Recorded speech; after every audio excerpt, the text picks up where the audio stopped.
Les aigles se rassemblent du samedi 28 mars 2026. Chère épouse de la vie éternelle, qui est cette voix qui nous parle sur les bandes? C'est seulement par une révélation qui vient de Dieu que nous pouvons connaître la réponse à cette question. Seule son épouse prédestinée aura cette révélation.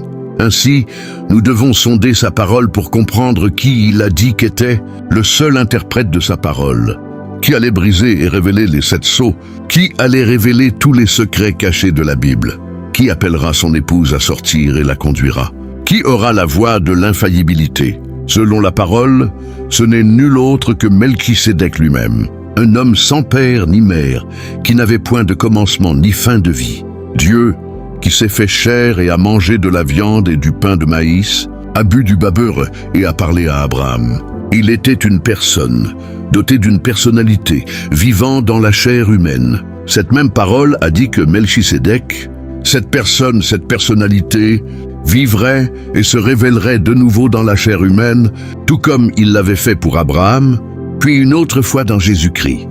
Mais aujourd'hui, dans son 7e ange messager d'Apocalypse 10:7, son esprit allait consumer ce tabernacle terrestre afin qu'il puisse parler et se révéler à son épouse. Dieu lui-même vivant et parlant dans la chair humaine. Sa première semence entièrement restaurée avait atteint la pleine maturité.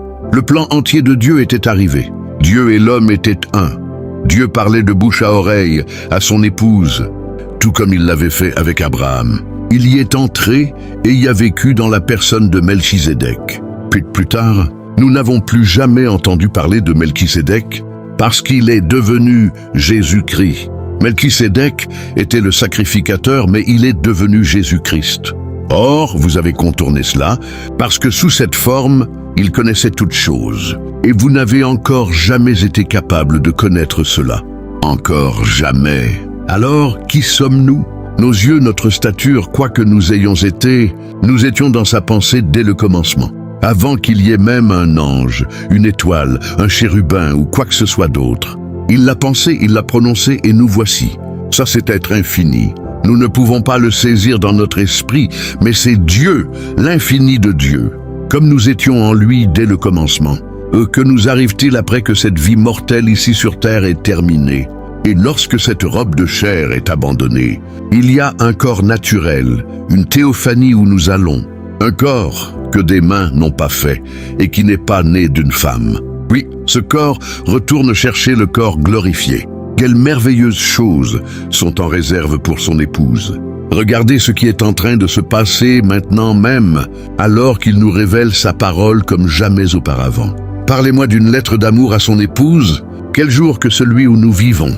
Nous avons la révélation et nous savons qu'il s'agit de Melchisédek, de la voix de Dieu qui nous parle sur les bandes.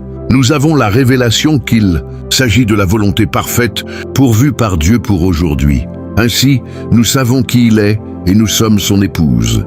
Cette révélation devient de plus en plus grande chaque jour. Chaque jour qui passe nous apporte plus de joie, davantage de révélation. L'épouse se prépare, s'asseyant dans la présence de sa voix, alors qu'il nous dit qui nous sommes, à quel point il nous aime, et qu'il a très hâte d'être avec nous.